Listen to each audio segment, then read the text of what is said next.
Hey everyone, Matt here on another edition of Ask Ron. Ron, how are you doing? Man, I'm good. I'm recuperating from 6 straight days of flapping my lips.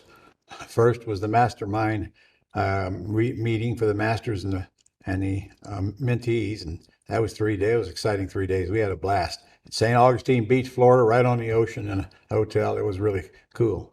Then we came to Jacksonville, skipped a day for the commercial boot camp, which extended yesterday as well. I'm taping this, and a great group in there. And so, we're making millionaires. That's what we're doing. Sounds like a good plan to me. Hmm. Can't really beat St. Augustine. Nope. All right, Ron, we got quite a few questions today. Now, let me guess. A bunch of them are from Tony and Angie, right? How'd you know? I don't know what we'd do without them. Without them, this would be a very short video. Right? Yeah. All right. The first one from Tony and Angie is, hey Ron, can we buy old real estate summons or merchandise that you give away at your events? Sure, if we have any. I'm not sure what you're interested in. Just contact us, and we'll see if we got whatever you want. Uh, what are you going to do with it? If it's old, it might be out of date. Or maybe you just want to. Maybe you just want to hoard it, put it in your house, put it up on a shelf, whatever. Okay. Uh, talk to customer service, and I know we got a little old stuff, but I'm just, for the life of me, trying to figure out why you want it. Yeah, I think we have some shirts and some other cool merchandise. And we got some old courses too, Yep. Yeah, give us a call. books. Yeah. All right.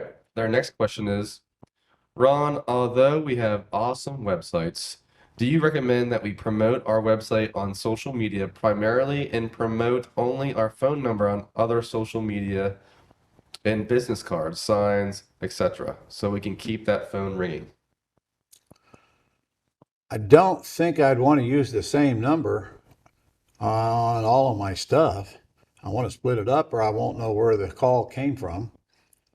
And I got no problem. In fact, I'd put your phone number everywhere you can put it, with or without your website address. You know my opinion. If I'm actually buying houses, I'd rather they don't go to my website. I'd rather they just call Pat Live so we can get this relationship started right now, because I can't buy their house till I talk to them. So why don't we skip that step? If I'm selling a house, I use my website considerably, because people want to go see the house before they go to the house. And that means our VA is going to set up that one-page flyer that shows the pictures of the house and so forth, with the instructions to get a hold of you. So in those cases, I'd use them both. But on my signs, like for example, or my truck signs or whatever, I put a phone number only. I don't even put the website. Number one, they're moving too fast to probably even copy it down. I just want them to call. So in that case, they call Pat Live, and they got a little short script. If they got a house for sale, they ask them about 6 questions, then send it to you, and then you send it to the VA. If I'm selling a house, they call Pat Live. I asked a few questions. They send them to you, and you get on the phone with them to use my script that's in my boot camp manual, and ask them the questions to determine whether they're a candidate for you or not. Of course, that's only if they got any money, and Pat Live will find out what they want to put down on the house, so you can determine whether you even want to call them or not. And of course, if they got $1,000 to put down on a $300,000 house, they're not going to be able to buy it. But it's up to you whether you want to call them. Because I tell you one thing I learned. Sometimes I'm surprised how people can come up with money to buy a house when the relationship starts with they don't have much. People will do extraordinary things to get the down payment to get into a house, if we can let them in there without bank qualifying. So I learned not to try to second guess them. And same thing with private lenders. Some of the private lenders that I had in the past, you wouldn't believe they had a nickel to their name. In fact, you'd probably want to hand them something to buy lunch with. So you just don't know. You don't know. So pre-screen them quickly, and then move forward only if they have something to work with, whether you're buying or selling. And in fact, that's pretty much what I think you should do in any business. Pre-screen them quickly, work with the ones who want to work with you, and you get the rest off your list immediately. But I have a hard time. I mean, I don't mind giving out their web address. Don't get me wrong, especially with this AI that's coming out, which you're going to hear about soon. Because your website might be able to be set up to where it literally pretends like it's you asking them questions. Our friend Brian Hansen was demonstrating that to us last week. This thing is amazing. I mean, amazing. And they won't even know it's AI. So, in fact, you don't even know that this video I'm talking to you right now is an AI. It isn't, but you wouldn't know. All right. Well, Ron, you're reading their mind because they actually have a future question All right. regarding AI. So they're right on there with you. All right, our next question from Tony and Angie. Ron, on a previous Ask Ron episode, you said that you would look into how we can see the old reality TV show you did. Any updates on that? I said that? I don't remember saying that. It was from an Ask Ron a while ago, from about a year ago. Oh, like I'm supposed to remember that. All right. All right. That's a good idea. Why don't you write it down and get Jennifer to find out where it's at, and maybe we just post it on the Go Club site. There we go. I like that idea. Me too. All right. I don't remember what it was all about. We're about to find out soon. So what was it about? The reality TV show? Oh, okay. Oh, I remember now. Yeah, I had an attorney and I had a couple other people in there, and we were helping them buy property step by step. The attorney did nothing, which I expected. We did buy a house, I think, in that process, but anyway, it was kind of fun. It's been so long ago, I can't hardly remember it anymore. We taped it right here in the building. They came to us. Well, I jotted that down, so I'll make sure we grab that. All right. All right, moving on to the next question. Tony and Angie say, we are ramping up our marketing to people in foreclosure. In our quick start manual, there is a separate foreclosure PI sheet with additional questions. Is there a way to let our VA know that a lead is a pre-foreclosure and that they should fill out the foreclosure PI sheet instead of the regular one? Well, the only difference is the questions right in the middle if you look at them, such as, have you been filed on yet? Do you have a court date yet? How much would it take to bring it current? And what would the loan balance be after you brought it current? Those, whether you use that sheet or not, if your PI sheet says they're in arrears, really, you can just look at the other sheet and make sure you ask those questions so you know if it's a deal or not. I wouldn't try to, I don't know if the VAs can do it. You can ask them, but I wouldn't try to get them to do it, because the more you take them off the beaten path that they've been trained on so long, the easier it is for them to make mistakes and not get it. And I'd rather just find that information out on my own. Remember, the PI sheet's going to tell you already whether the payments are behind or not. So then when you got to call the seller, you get that information then. And I don't think I even want to put that on the VAs. So whatever answers that you don't get from the VAs, you'll get when you pick up the phone and call the seller, which you have to do anyway. Yeah, that's a good point. All right, moving on to the next question. Tony and Angie say, I saw in a previous episode that you had updated the Pam chart. How can I get a hold of it and other swag that you bring to your events?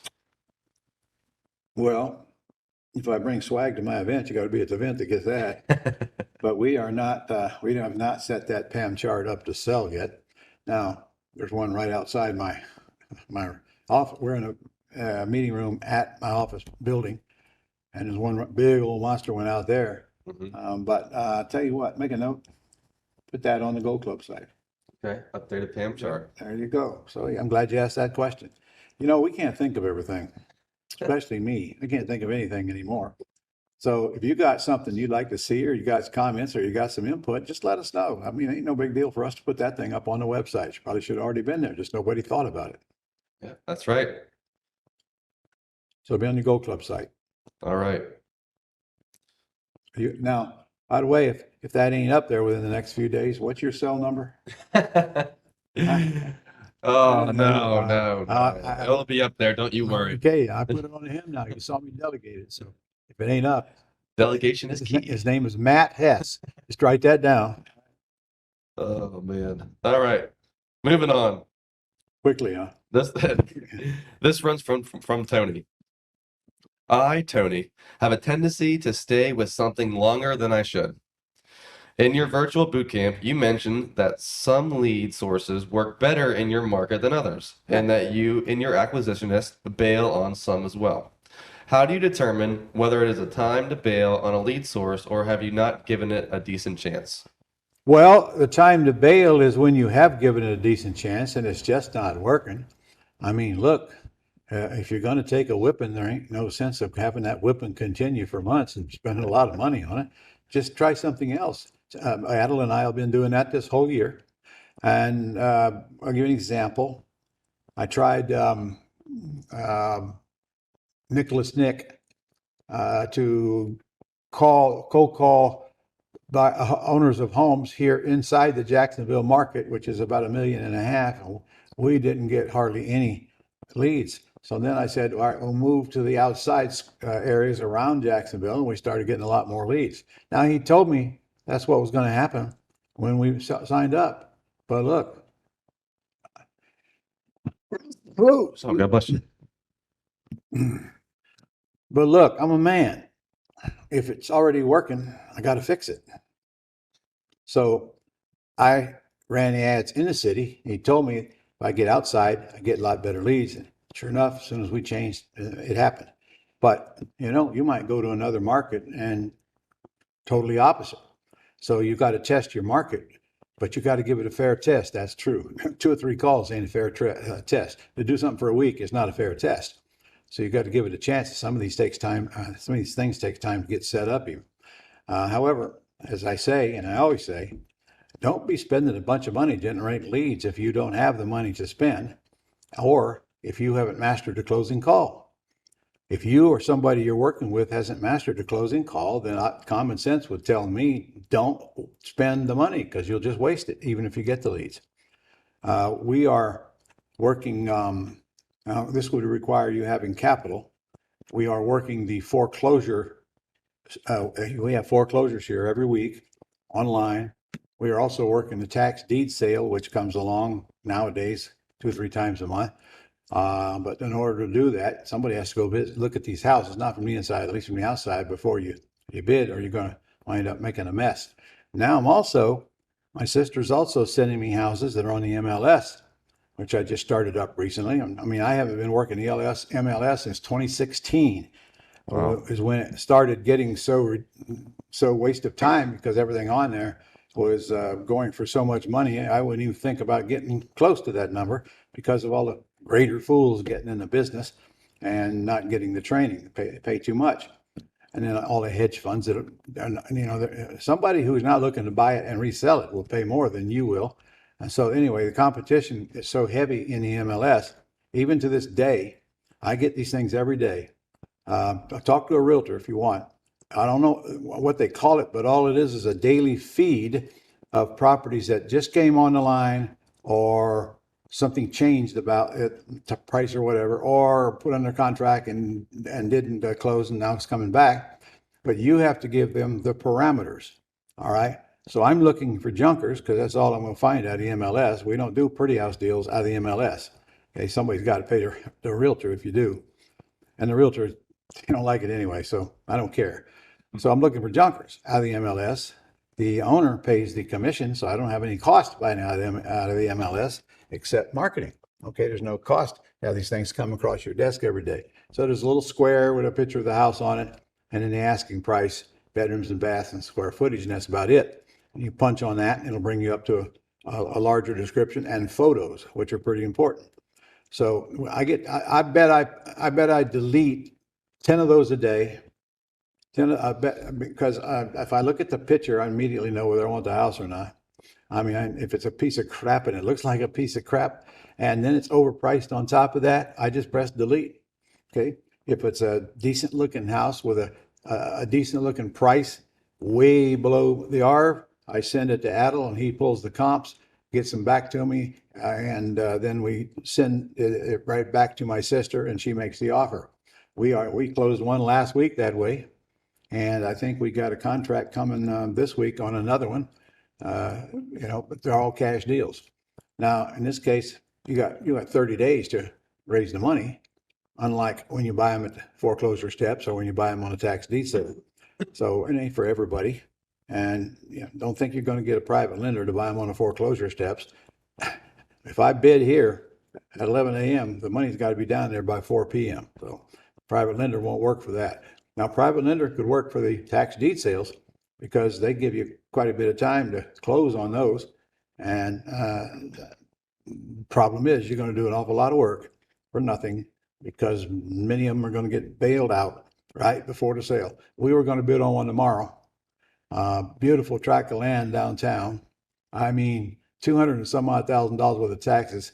Property is worth several $1,000,000.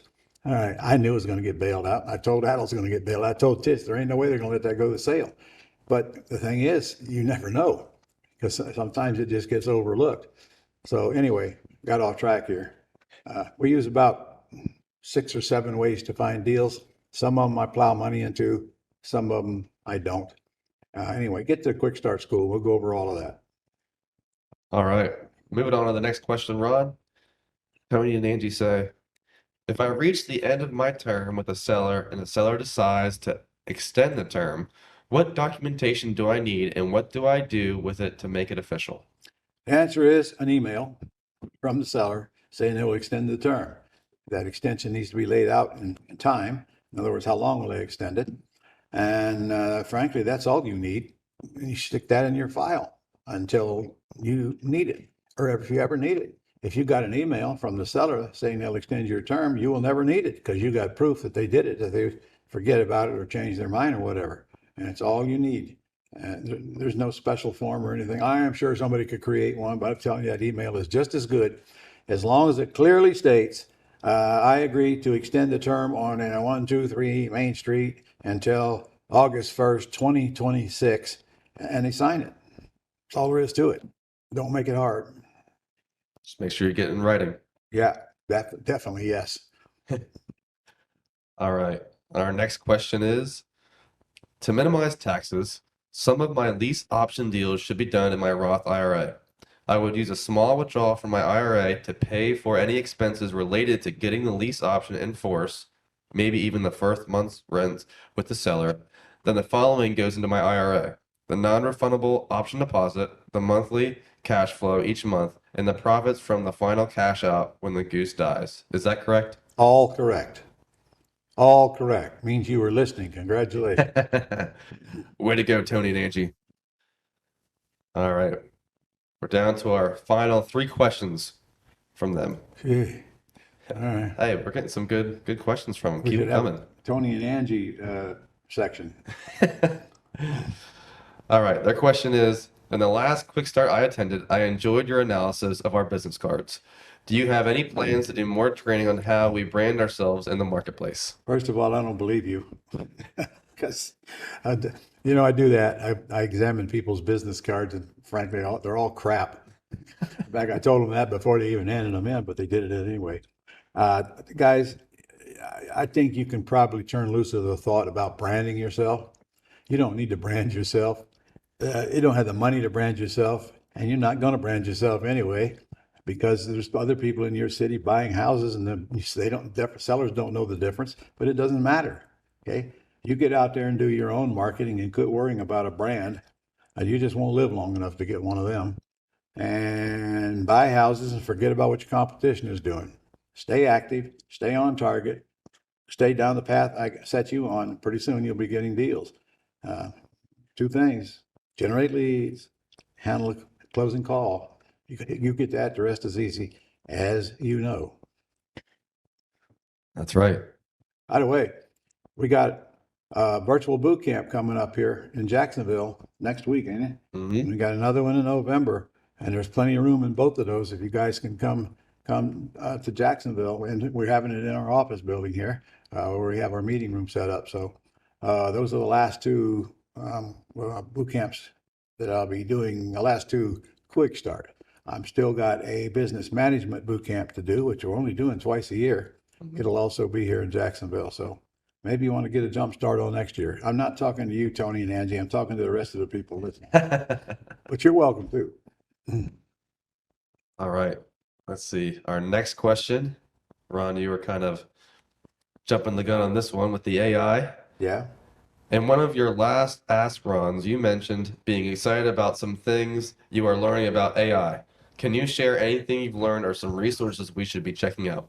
I'll tell you what, I'll let Brian Hansen do that. Because he had a whole list of them for his talk he did for me the other day. But here's one thing I remember. See, I'm looking right at the camera with my eyes right now. Well, let's say I'm looking down like that. AI will put my eyes pointing right back in the middle here. It's really cool. I mean, I can't tell you how much this thing is incredible, and it's going to take a while to even figure out what it will do, and then they'll have a whole bunch of more added to it. So, it's kind of like your cell phone. You ain't never going to figure out everything it can do. So that's why a guy like Brian, I challenged him to go create a list of what AI will do for real estate investors right now. And he did just exactly that. He did an incredible job of it. You know what? Hey, Debbie,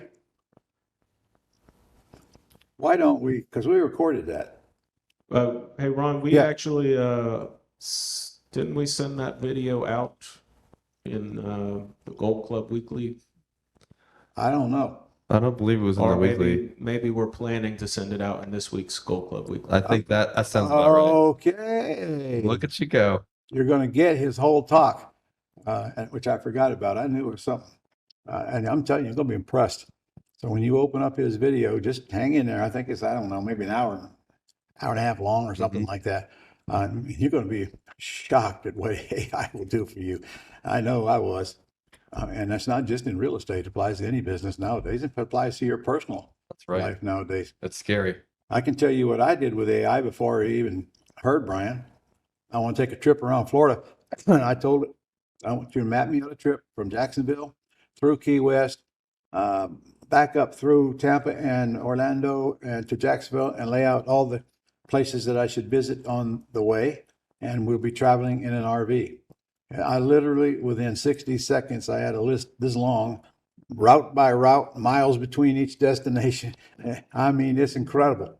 So quicker you learn the cool things it'll do, the more you can apply them to your own life and your business. All right, I'm gonna have to do that next time I take a vacation. Well, why not? Yeah, I'm telling you, I just had to pick which ones I wanted. it's a great idea. I told it I'm going to stop at Cape Kennedy, which, by the way, if you haven't been to Cape Kennedy, it's kind of a hidden secret to me. I mean, I live close to it, and I didn't know all the stuff that was in there. You need to visit that thing. You'll be all day just visiting Cape Kennedy. I think I videos in there of the things that happened over this whole time. It's really cool. So go put it on your bucket list while you're coming down to Florida. To one of my events, you can jot down to Cape Kennedy. There you go. That's a great idea. All right, Ron, we've finally come to our last question from Tony and Angie. Okay. They say, do you recommend that we join any organizations such as the Better Business Bureau so that we have more credibility if sellers are checking us out? Yes, I do. And of course, then you can put it on your site, and that does create more credibility.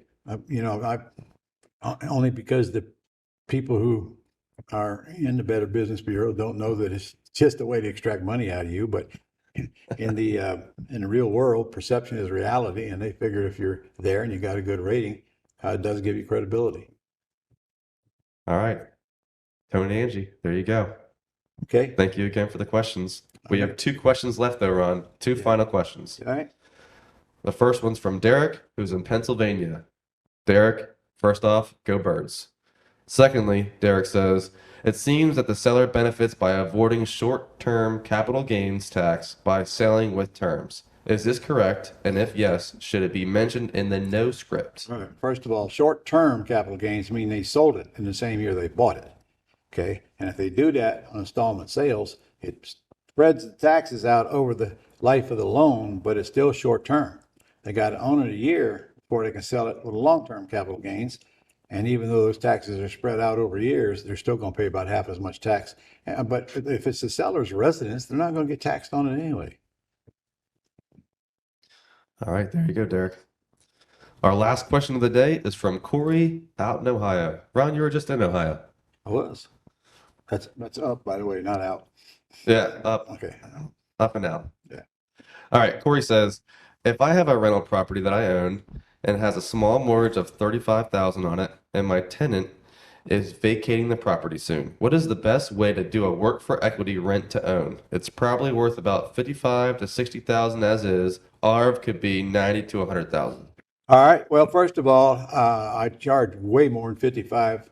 You didn't tell me what the repairs were, but if the ARV is 90,000, and I don't know, it needed maybe 10, 15 to work, I'd probably put the price on it at 80,000.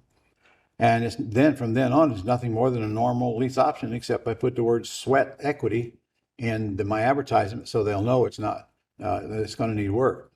And everything else is the same after that, almost. You still got to come to terms with a list of things that you'd like to see fixed to get them qualified. And then how far you want to go from there is up to you. When I put work for equity tenant buyers in a house, I totally forget them until they call me and tell me they're moving. Makes no difference if I make a list of what they're going to fix. They're not going to fix it anyway, but you should recommend to them what they need to get fixed to get a loan at the bank, just assuming they ever get around to get a loan at the bank. I've never had one do that either on a work for equity. So, by the way, I have a brand new work for equity course here. I just taped it. So since you're a Gold Club member watching this, what are we going to give that away for? $497? Yeah, okay. $497, a whole course on it from beginning to end. All right, that it? Yep, that's all she wrote for today. See you guys next week. Better get to work. You run out of year.